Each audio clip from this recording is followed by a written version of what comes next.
The fragrance of white lilies drawing me deep while I wait and we won't accept that you're gone. No meaning in moving on. Let me rest here beyond this pain. Sweet refuge, may I remain locked in time with you.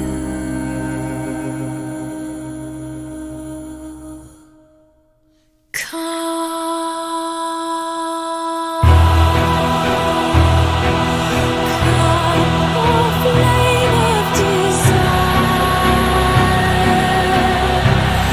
of lilies and ice and fire, come to me,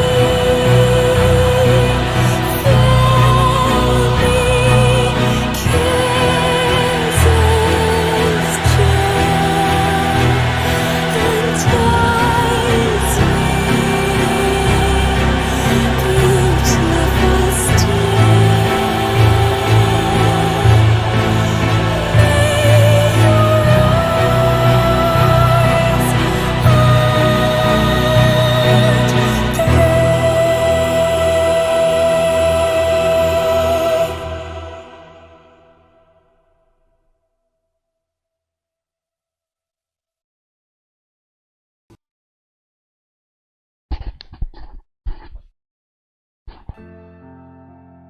Okay, first of all, I should have everything fixed. Obviously, you'd be hearing my voice if I did.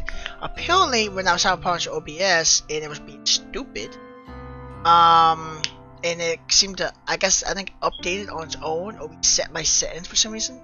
So what happened is you have all your tracks you can pick from, and then you can pick how many tracks you want. You can have up to 6.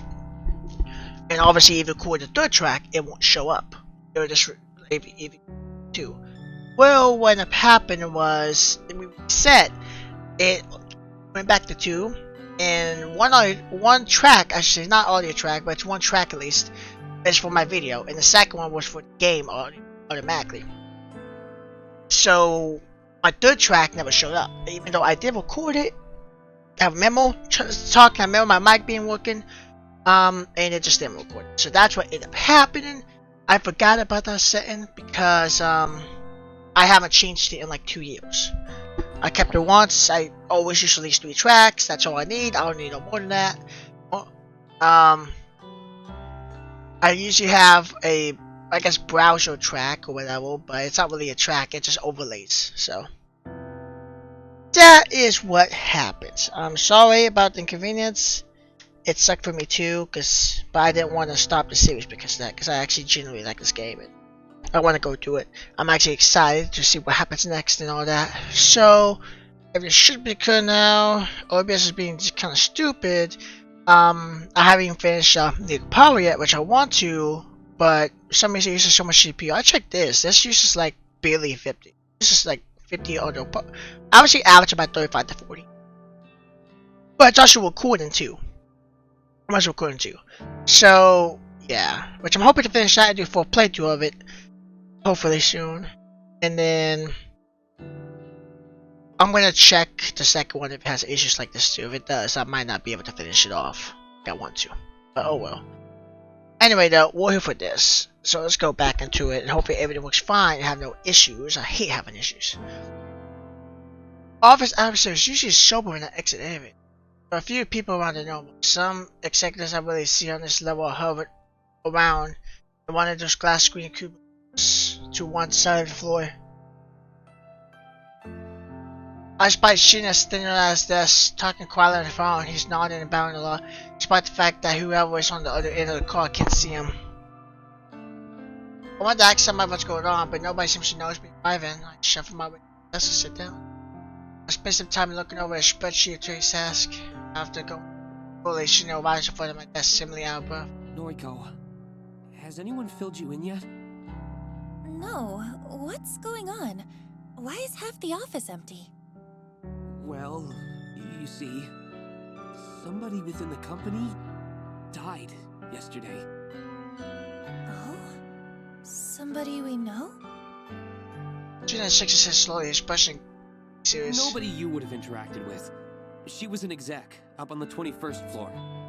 Apparently, she never showed up yesterday, but her coworkers just assumed she was taking a personal day. People started getting the news in the afternoon. She was involved in some sort of accident, and now she's... Dead? Sheena glanced at me, his narrow purpose seeming she accused me of being tactless. dead.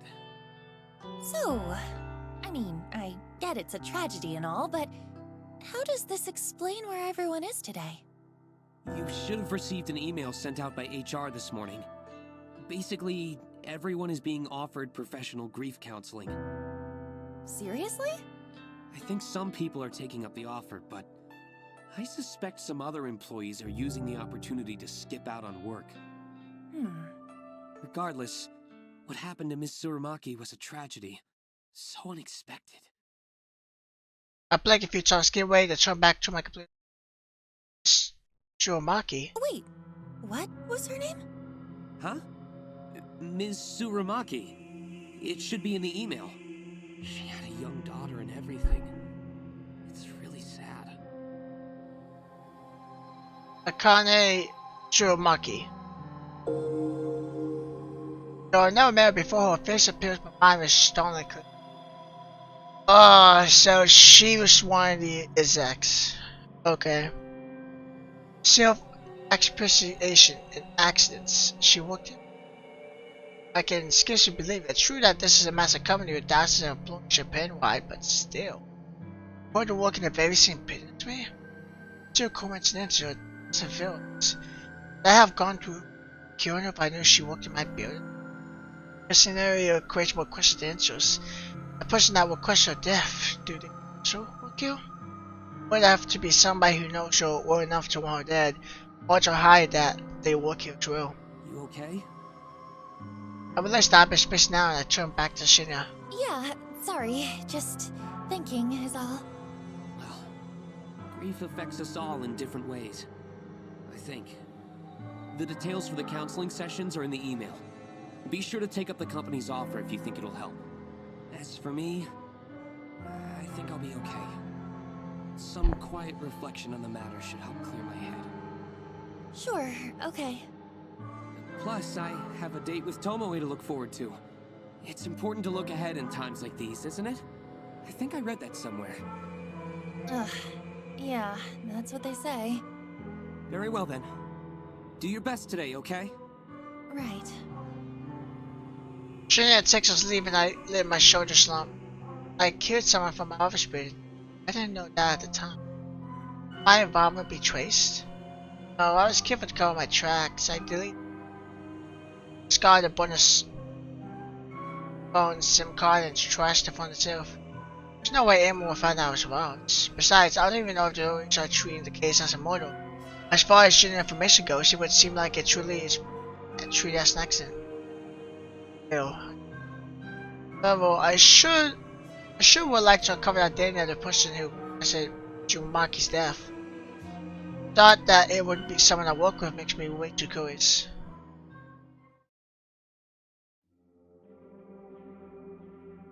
Despite work being this morning, the rest of the day passed quietly. Even tomorrow kept a short this for me. I scared her off and I casted Mitchell pointed to the police.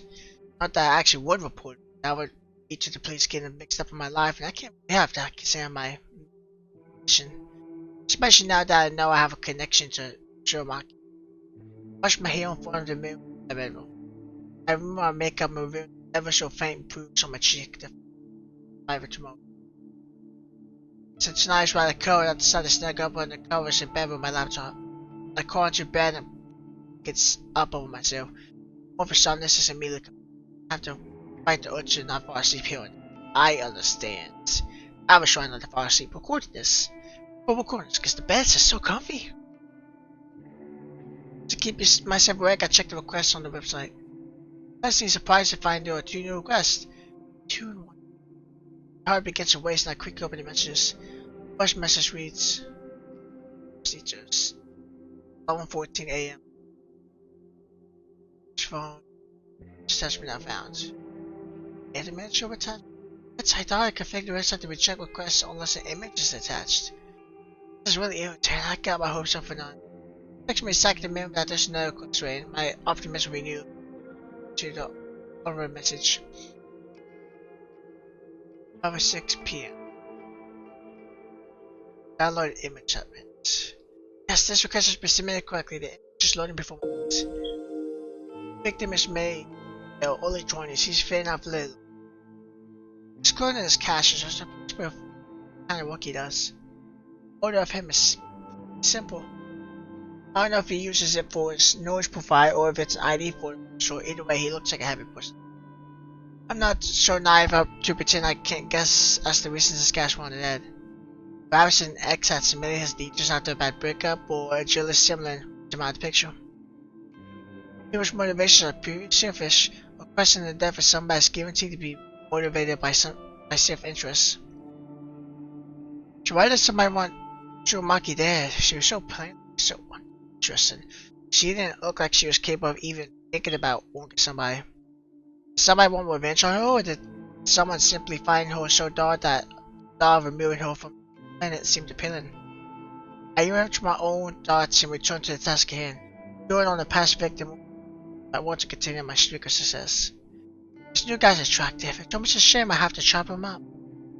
So, we all get what's coming to us. No sense in trying to avoid the scar on the pretty face. Beauty is superficial anyway. I know that's where it's anyway. One deserves to be spared just because they're good looking. Beautiful people should suffer as much as anyone else. Beautiful people do suffer as much as anyone else. Take Abby for example. She's gorgeous, absolutely stunning, definitely my type. She suffers endlessly at the hands of cruel stalkers and patrons. Everyone suffers, beautiful or not. We all crap or guilt. So I fuss over a beautiful corpse, this guy or I, or even Joe Murray on a good day. Beautiful people die the same way as the average person. Guy on my computer screen probably doesn't even really deserve to die. I'm sure there's some petty reason for his death, or reason his death has been requested. If I take our request seriously, I won't turn out a single one. Convictions will pave the way. I smoke and lick on my lips, I get to work. I've got a nice clear photo of here, so I can go all out on the request. I hit up the DD database of diseases and spend some time selecting this super base image. Hesitate between choosing an image of a corpse with a knife in a straw or a body soaking in blood bathtub with it. Jesus. The image would do just fine, but I really want something special for the latest victim. After all, I have to top my latest success, right? Another 5-10 minutes past, so I glance at coming across the perfect photo. Thanks to my clever use of tags and features on the DD, this image matches my victim's description perfectly. 23 years old, athletic build, male. Corpse legs are severed below the knees. Bloody stumpers leak through by views from my high. The body is hanging from a set of power line from Sherbourne Street. It's perfect, beautiful, and it will help me quite a beautiful death for a person. I kind of have to question the story behind the photo. I wonder if the police ever investigate and discover what happened to this circle. But regardless, this will serve my purpose. I download the highest resolution copy of April and save it to my hard drive. My fingers trace along the complete trackpad and practice movements, clicking, tapping, and dragging at windows. Night carries on.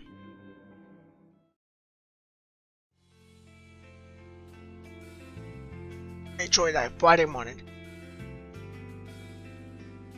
I walked through this train station this morning as confident, cocky except for sure. At board the train, I even meant to take a seat for the first time in a while. I whipped out one book from my handbag and flipped over the cover. There's a name scrawled in blue ball put in on the first page, but it has become fatal and ineligible over time. I don't quite remember why I picked up this book. Maybe I discovered it at a second-hand bookshop, who knows? I own so many obscure tomes that I can't be expected to recall purchase every single one. It's age, cover, and withered spine both bear the same title.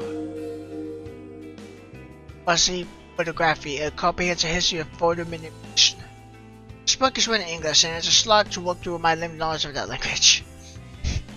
It's funny when you say that. Since, you know, they talk in English. It would be pretty cool if they said something like, no, it's in Japanese or something. But I like to skim through it primarily for the photographs contained within. Examples of early image doctrine from centuries ago. Fascinates me. The book features techniques and studies as recent as 1993 when it was first published. It's true that a lot of techniques discussed within are no longer relevant to its digital age, however. There's a whole section dedicated to the art of manipulating corpse photos, something that I am indeed very, very interested in. The most intriguing aspect of this section content is that the artists perform the opposite kind of work that I do. Instead of manipulating images from the living to make them appear dead, the artists in the book edit images of the dead in order to make them look alive once more. Bygone images with photographs of people with ticket view for portrayed. A secret artist dedicated themselves to honoring the memories of the deceased. They did this by making the photos taken upon death look life. These photos were gifted to family members and loved ones. The tradition makes sense. Imagine if you lost someone dear to you and you had no photographs of them. Wouldn't it be wonderful to see one last memento of you to the way you remember? Instead of using makeup to beautify a corpse, so I just apply a paintbrush and paint directly to a photograph to seamlessly sees back to life. The impressive aspect of this process is the way they illustrate the corpse's eyes to look for life. Even though it's a far cry from the work I do, I can't help but feel some sort of kinship with all this discussed in this book. Surely we are cut from the same cloth. Watching the image in this book inspires me to work hard on my own photo editing. Made a picture of black and white, but to me, not only drives home how impressive these old techniques were. I finished flipping through a chapter across the book. I hold the tattered tome close to my chest and breathe a sign of The satisfaction. next station is Shinjuku. The doors on the right side will open. Please change here for the Chuo line, the Shonan Shinjuku line, the Saikyo line.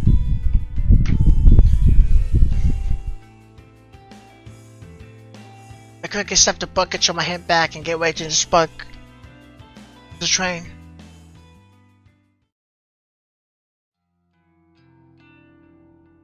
When I'm sure nobody's looking, I carefully open the lid of the large dumpster in front of me. The stench of warm food, notice my ears will search my senses, and I reflect the gag exploder. Staff at the convenience store really need to steer the trash plastic bags before tossing it in. Ugh, this is disgusting. I have to stop doing this. The raised open lid locks into place at 45 degrees. Allow my now free hand to retrieve a small black object from my handbag. It's a flip phone, a cheap plastic theme with a shiny charcoal finish. Open it up and tap on the retro tactile keys, confirm that I've completely lost messages and photos. Log into my zip, satisfied that I've covered my tracks, I eject the battery from the back of the case and toss it in the dumpster. I just snap the phone into half along with the hand, separating the screen from the keypad. The screen crunches into a piece of a gratifying underneath my shoes. I retrieved the smashed punch from the upside, careful not to prick my finger on the sharp glass. Before a glance, I unceremoniously launched the book apart to the front. I clapped my hands together to smile and shut the dumpster.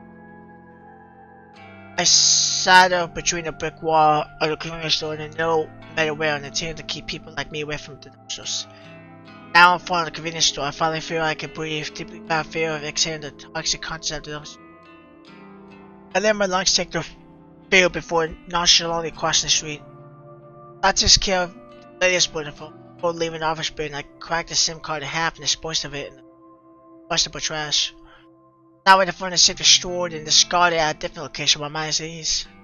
It's been slightly less than 24 hours since I made best of my latest victim. The 11th guy that I had really fantasized about during my worst slumber.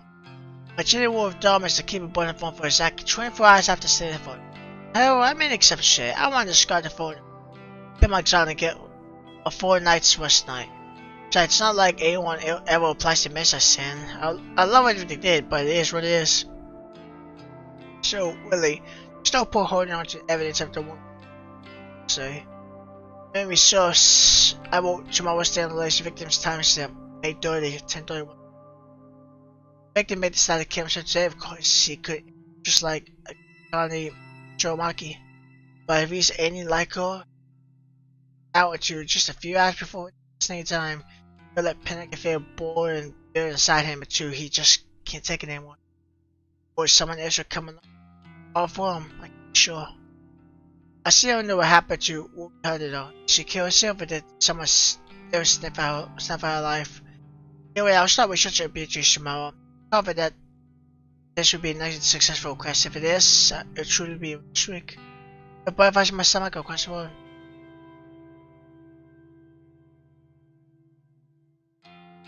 On my road home, I usually like to trek through the small park close to my apartment, provided the weather's decent. I avoid the park in the mornings, as a lot of people walk through the docks, and I can't risk my attitudes floating up before I reach office. Even the park is much emptier. I suppose I finish work a bit earlier than most people, so while everyone else is busy, I can enjoy the fresh air anyway. Make my way along the wide dirt path that connects one side to park to the other. Wooden benches like the line the regular or line the path of regular was. And at this point of the evening, it's common to see a homeless person or two using the bench as a resting place. The city has more homeless people than the general population will care to admit. I try not to think much of it as I walk by every day. I already know that many people have it worse than I do, but it's not exactly anything I can do to help, right? Should I be giving these people money that I can't afford to spare? When I just end up homeless real?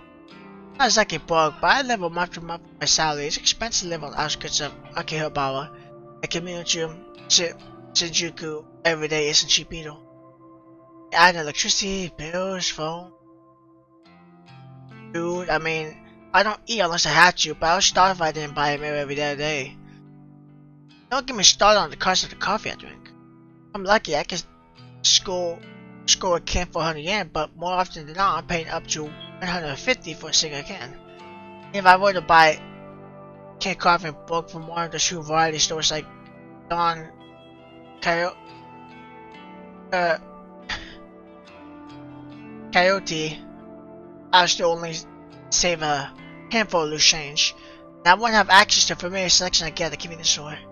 I'm just thankful that I don't go out for drinks after work like most of my colleagues. If I had to buy a few rounds of beer every week, my bank account would definitely dry up.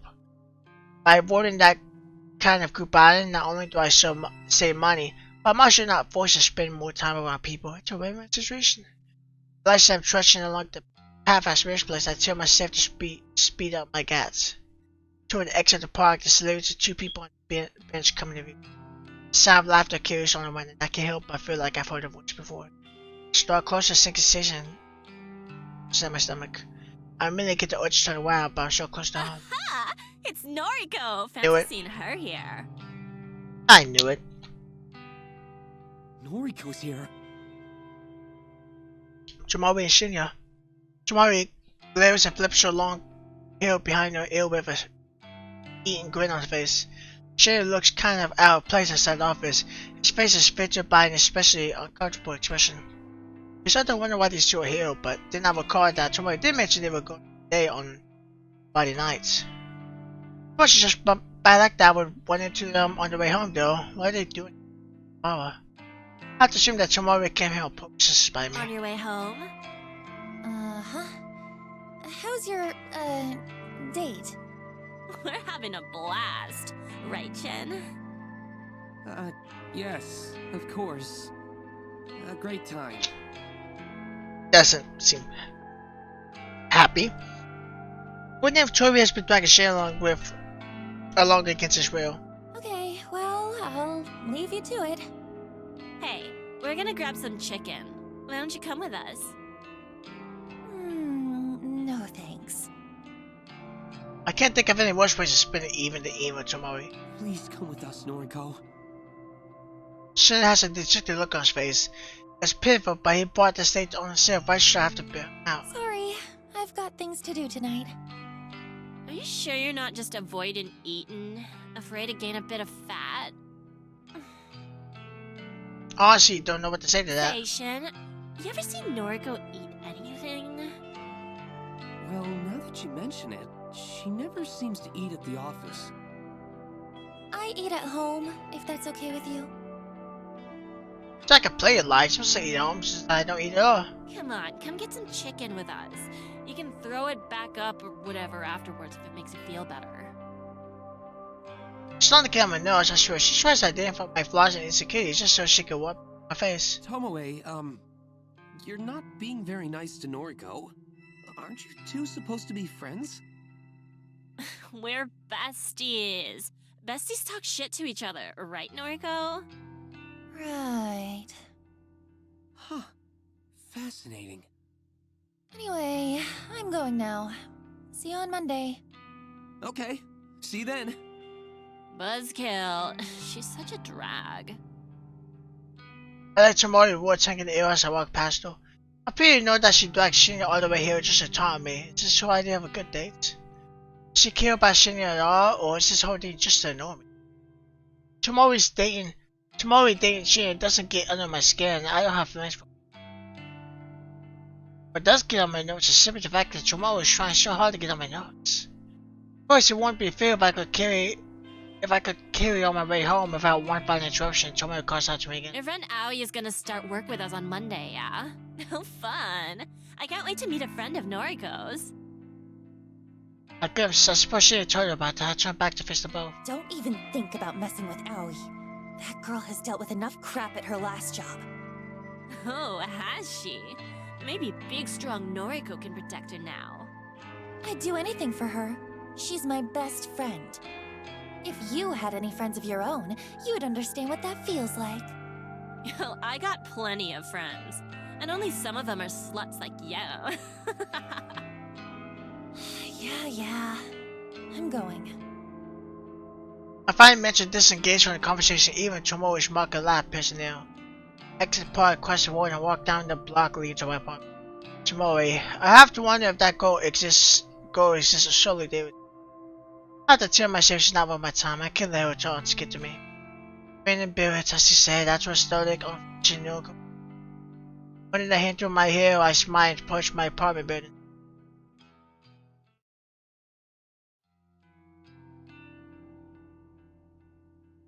They have to.